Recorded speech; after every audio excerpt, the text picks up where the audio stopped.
आपसे अपेक्षा करता हूं। नो, मेरी सदन में हमेशा ये अपेक्षा रहेगी सदन की परंपरा और प्रतिष्ठा को बनाए रखें। मैं सबको उचित समय देता हूं, सार्थक चर्चा हो, संवाद हो, तर्क हो, इसके लिए संसद है। आप तर्क से चर्चा करें, नारेबाजी से संसद की मर्यादा नहीं बनती है। प्लीज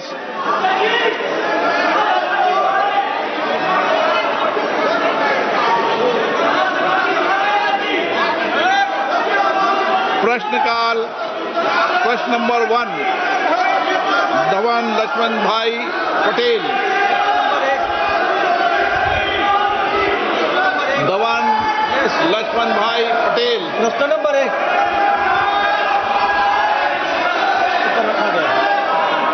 मेरा प्रश्न मंत्री जी से यह है कि भारत की पांडुलिपि विरासत के संरक्षण हेतु प्रारंभ की गई ज्ञान भारत का पहला उद्देश्य और उसके प्रमुख घटक क्या है, तथा दक्षिण गुजरात के वलसाड संसदीय क्षेत्र। I'm about to enter.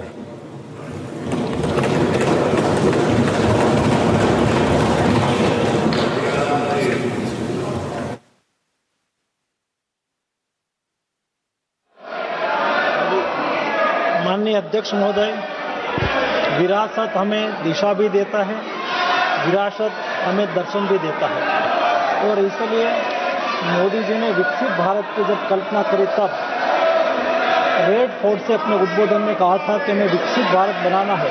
तो विकसित भारत बनाने के लिए हम प्रेरणा कहाँ से लेंगे? मोदी जी ने प्रण लिलवाते हुए देश को कहा था कि हम विकसित भारत बनाने के लिए संकल्प करेंगे, विकसित भारत बनाने का। दूसरापन दिलवाते हुए गुलामी की मानसिकता को छोड़ने की बात कही थी, और तीसरा प्रण दिलवाते हुए मोदी जी ने कहा था कि विरासत से प्रेरणा लेकर हम विकसित भारत बनाएंगे। हमारे मैन्युस्क्रिप्ट हमारी विरासत है, और आज मंदिर के रूप में, शोध संस्थान के रूप में, महाविद्यालयों में, मठों में, जैन भंडारों में और निजी संग्रहालयों में हमारी मैन्युस्क्रिप्ट है।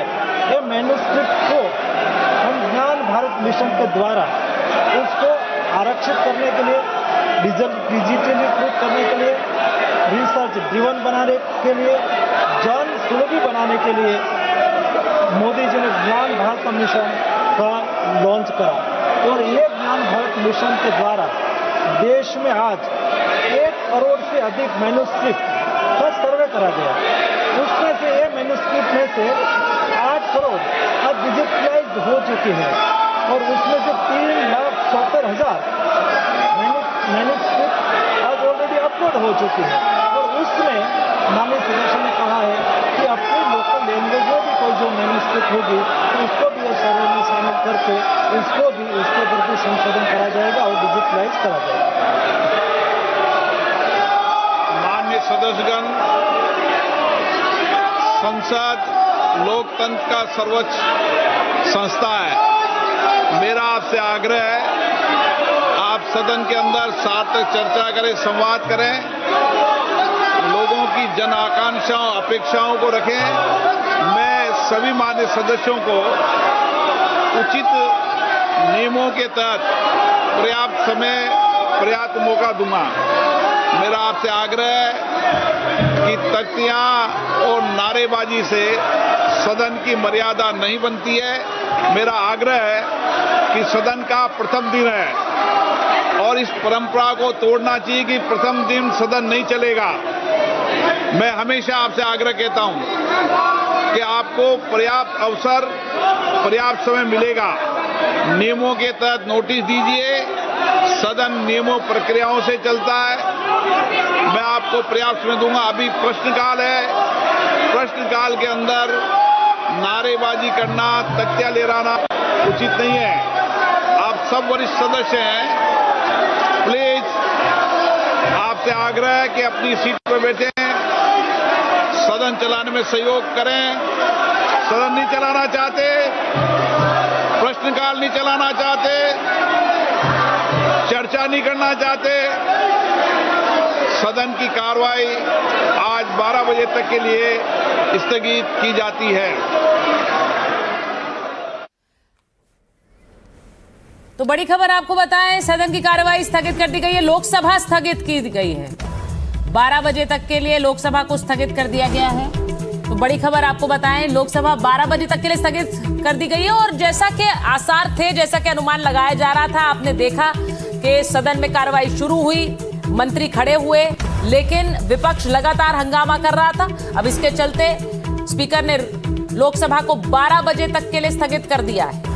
अब इस अंतराल में क्या होगा, अब ये भी समझिए, क्योंकि आपने देखा कि जो विपक्ष के दल थे वो बैठक कर रहे थे। क्या हो रहा होगा सतीश जी उस बैठक में कि किस तरह से स्थगित की जाए?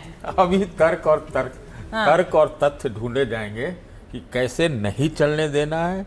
और सत्ता वाले भी यही सोचते हैं कि चलाने से फायदा है या नहीं चलाने से फायदा है। तो उसके वो डिसीजन ले लेंगे, उसके हिसाब से वो करेंगे। अच्छा, नहीं चलाने से फायदा भी खोज रहे हैं वो? अरे आप समझिए जी, नहीं चलाने से भी फायदा खोज रहे हैं वो। ये कह रहे हैं कि भाई उनके लिए, उनको भी सूट कर रहा है। अब देखिए, मुझे तो नहीं लगता ये किसी को भी सूट करे, जनता को तो बिल्कुल सूट नहीं करता है। लेकिन ये अभी 12 बजे तक के लिए स्थगित हो गई है। मुझे नहीं लगता इसमें कोई हैरानी थी, सब लोग ये आशंका पहले से थी, हंगामा होगा। लेकिन बड़ी बात यह है, इस हंगामा के चलते सदन चलेगा कैसे? विकास, आपके साथ मैं देख पा रही हूँ मलूक जी भी आकर बैठ गए हैं, आपके साथ भुवन जोशी जी भी हैं। जरा विकास, जरा उनसे पूछिए अब सदन चलेगा कैसे? स्थगित हो गया लोकसभा 12 बजे तक के लिए, बीच का उपाय कैसे निकलेगा? विपक्ष का ये हंगामा जारी रहा तो चर्चा तो नहीं हो पाएगी। देखिए, ये तो सुबह जब प्रधानमंत्री का संबोधन था उसी वक्त स्पष्ट हो गया था कि सदन नहीं चल पाएगा, क्योंकि उन्होंने उम्मीद जताई थी कि विपक्ष तर्क और तथ्यों के साथ आएगा।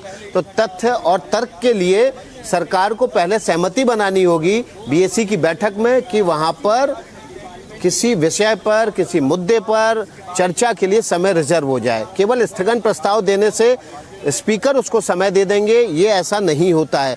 पार्लियामेंट्री बिजनेस को बिजनेस एडवाइजरी कमेटी के थ्रू ही गवर्न होना पड़ता है और वहीं से चलता है। मलूक नागर हमारे साथ हैं। मलूक नागर जी, विपक्ष तो इस मूड में नहीं है सदन चले, आपके 7 बिल इस बार लगता है फिर से शोर शराबे में पास होंगे या पास नहीं हो पाएंगे? देखिए, इसको पूरा समझने के लिए पार्लियामेंट की व्यवस्था और पार्लियामेंट चलने के प्रोविजंस, जितने भी नियम और कानून है, कब प्रश्न फीड करने पड़ते हैं, क्या नोटिस देना पड़ता है, और असली बात होती है जो बिजनेस एडवाइजरी कमेटी है उसमें सभी दलों के नेता जाते हैं और आपस में सहमति और तालमेल बैठा के जो प्रोसीजर है उसमें अगर कुछ चेंज करना है, सबकी सहमति हो और अध्यक्ष जी तैयार हो जाएं, तब चर्चा हो सकती है। जब वो जो 15 दिन पहला प्रोसेस है जो 11:01 पे स्टार्ट होगा और उसमें क्वेश्चंस होंगे, इसमें पिछड़ों के हैं, दलितों के हैं, गरीबों के हैं, किसानों के, और वहाँ ये विपक्ष हंगामा करना शुरू कर देगा कि हमें इस पर बुलवाओ, इस पर बुलवाओ। प्रोविजन के बगैर कैसे बोल सकते हैं? जो अभी आप कह रहे थे तो बिल्कुल एकदम ठीक ही बात बोल रहे थे। तो मुझे लगता है कि विपक्ष को अगर वाकई मुद्दे उठाने हैं और देश हित और देश के लोगों के हित में काम करना है तो बीएसए की मीटिंग में तालमेल बिठा के उस प्लेटफार्म पे आना पड़ेगा जहां पार्लियामेंट में आप लोग बोल सको। नहीं तो पार्लियामेंट को जो रोक रहे हो, देश के लोगों की गाड़ी कमाई का पैसा वेस्ट हो रहा है और एक दिन में 60 करोड़ के आसपास पैसा वेस्ट होता है, और सांसदों को हमको 20 लाख के करीब लोग चुन करके भेजते हैं। अगर आप संसद नहीं चलने देंगे तो उन 20 लाख लोगों का भी मौलिक अधिकारों का हनन होता है, और हम सांसद लोग जो बोलना चाहते हैं हमारे भी मौलिक अधिकारों का हनन होता है। तो अगर वाकई दिखावे के बजाय वास्तव में देश के लिए और देश की जनता के लिए काम करना है तो बीएसए की मीटिंग में जाके अध्यक्ष जी के साथ तालमेल बैठा के मुद्दे तय करके और तय करो और पार्लियामेंट को चलने दो और बोलो और देश के सामने दिखाओ, टकरो, जूझो, भिड़ो। मलूक नागर जी आपके पास आएंगे। टीना कर्मवीर, आप तो चाहते नहीं है सदन चले, पहले दिन से हंगामा शुरू, कैसे चलेगा सदन? कैसे रख पाएंगे अपनी बात? विपक्ष के नेता को समय तो चाहिए ना बात रखने के लिए। इस समय मुझे स्वर्गीय सुषमा स्वराज जी याद आ रही हैं और अरुण जेटली जी। यही तो कहते थे कि जो सत्ता पक्ष में उसकी जिम्मेदारी है, तो सत्ता पक्ष क्यों भाग रहा है? 12 साल से आप कब तक यही राग गीत गाते रहेंगे कि विपक्ष संसद नहीं चलने देता, टैक्स पेयर का पैसा? अरे सत्ता पक्ष में आप बैठे, आप लोगों की जिम्मेदारी, आप जिम्मेदारी से क्यों भागते हैं? आप हर मुद्दे से भागते हैं, आप जिम्मेदारियों से भी भागते हैं। हम क्यों नहीं पूछेंगे नीट पर सवाल? हम पूछेंगे, इसीलिए हम चाहते हैं, हम राम मंदिर पर सवाल पूछना चाहते हैं। लेकिन और सारे पहले ही साहब को बता दें कि सब सवालों के हमले मेल कर दिए गए थे, तो आपकी जानकारी के लिए बता दें। और बार बार ये कह रहे हैं कि भाई हम जो है उन मुद्दों को डाइवर्ट कर रहे हैं, बिल्कुल डाइवर्ट नहीं कर रहे। हम नीट के मुद्दे पर, हम राम मंदिर के मुद्दे पर है। हम चाहते हैं जो लाठीचार्ज किया जा रहा है ना आज संसद जंतर मंतर पर, हम उन पे जो 25 युवा हैं उन्होंने जो सुसाइड कर लिया, हम उन पे सवाल पूछना चाहते हैं। जिम्मेदारियों से भाग रही है भारतीय जनता पार्टी, सवालों को इसलिए कहते हैं नागर जी जिम्मेदारियों से भाग रहे हैं, सीजेपी पर लाठीचार्ज कर दिया, युवा जो मांग कर रहे हैं उस पर लाठीचार्ज कर दिया, जो इस्तीफे की मांग कर रहे हैं उस पर सरकार विचार नहीं कर रही है। देखिए, जो हमारी बहन ने कहा कि ईमेल से फीड कर दिए गए थे, तो 14 दिन पहले सदन के चलने से जो ऑनलाइन फीड किए जाते हैं उनमें फिर लॉटरी होती है, वो प्रश्न फिर लगते हैं। अगर फीड करे और लॉटरी भी निकली और वो प्रश्न लगे हुए हैं, तो सदन रोकने के बजाय उन प्रश्नों पे चर्चा क्यों नहीं करते जो 12 बजे तक। नागर जी, लेकिन आप जवाब नहीं दे रहे।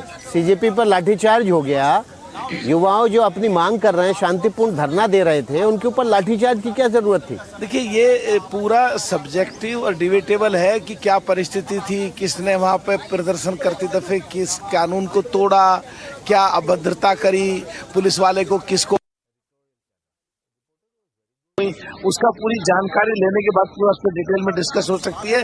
पर लोकतंत्र में संविधान के अनुसार विरोध करने का हक हर किसी को है, पर कानूनी दायरे में ठीक है रहकर। भुवन जोशी जी, 60 करोड़ रुपए के आसपास हर रोज बेकार होता है, बर्बाद हो जाता है संसद की कार्रवाई में। इस तरह तो संसद सत्र जो जिस विषय के लिए बना था कि आम लोगों के मुद्दे उठा पाएं, आप सरकार को घेर पाएं, वही आप लोगों ने छोड़ दिया है। आप केवल हंगामा करना चाहते हैं। देखिए, सरकार हर जिम्मेदारी से बच रही है।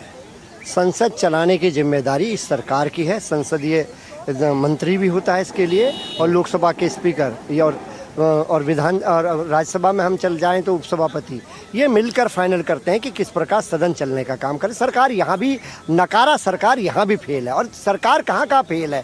आज देश के युवाओं पर लाठी भेजी जा रही है।